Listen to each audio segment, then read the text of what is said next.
Welcome to the Podkey summary of Translate Your App using agents in Xcode from WWDC 2026. A lot of app localization used to come down to guesswork, cleanup, and somebody eventually spotting that a button label made no sense in another language. What's changing here is that translation agents are getting much better context, better guidance, and a much tighter feedback loop with the actual UI. So the work starts looking less like blind string conversion and more like a real product workflow. The big themes are context-aware translation, plural handling, team-specific guidance, layout checking, model choice, native speaker testing, and an iterative process that keeps up with new features instead of turning localization into a one-time fire drill. One of the biggest upgrades is that Xcode string catalogs can now track where a string lives and how it's used. That matters because a single word can be totally ambiguous on its own. If an agent sees the word book with no context, it might not know whether that means the object you read or the action of reserving something, and those are completely different translations. Once the agent gets the code location, the usage, context, and descriptive comments from the developer, the odds of that kind of mistake drop a lot. It's a simple idea, but it fixes one of the oldest problems in localization, which is that isolated strings are weirdly hard to translate well.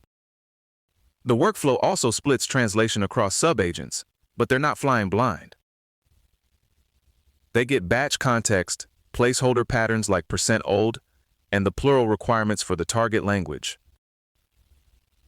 So instead of producing one generic phrase for a count label, the system can correctly generate forms like the French distinction between un élément and deux éléments.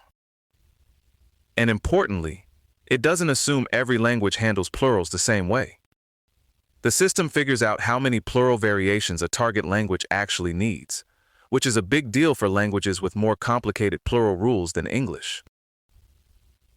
That's one of those details users may never consciously notice, but they absolutely feel it when it's wrong. Teams can also hand the agent a translation guidance file, like translation.md or agents.md.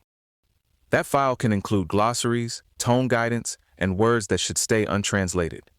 And the nice part is that the agent only consults it for translation work. So if a team wants a very specific term in Canadian French, they can enforce it consistently without manually rewriting every string.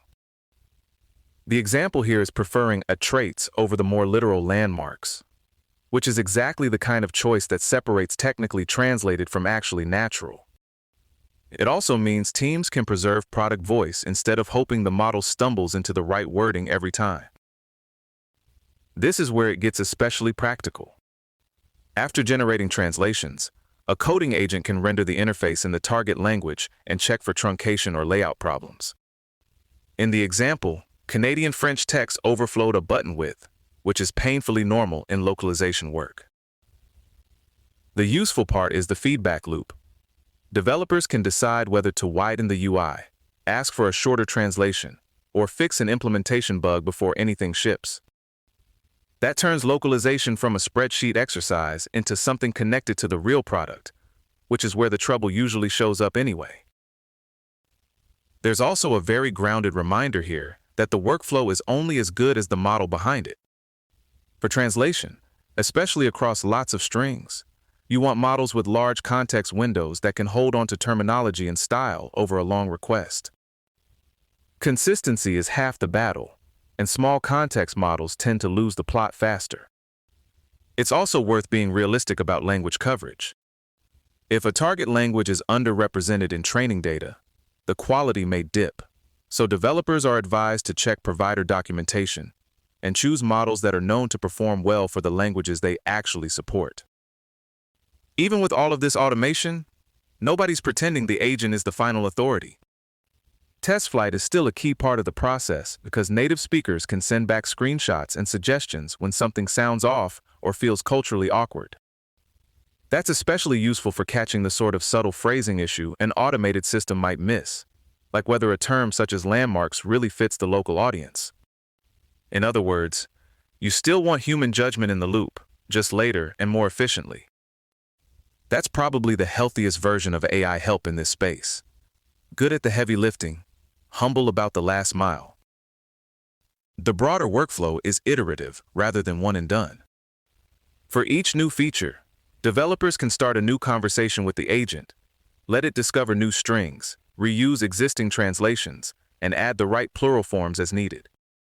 It doesn't need to reread prior conversations to keep moving, which makes the process lighter and easier to repeat. That's a pretty big quality of life improvement, because localization tends to drift when it's treated as a separate project that happens later. Handled this way, it stays tied to normal development, cuts down manual effort, and helps maintain consistent terminology across the app as it grows. So the headline is pretty straightforward. Better context in, better translations out, and fewer ugly surprises once the text hits the screen. There's still room for human review, and there should be, but the workflow itself is getting a whole lot smarter and a lot less tedious. This episode was generated by Podkey. Create your own at podkey.fm.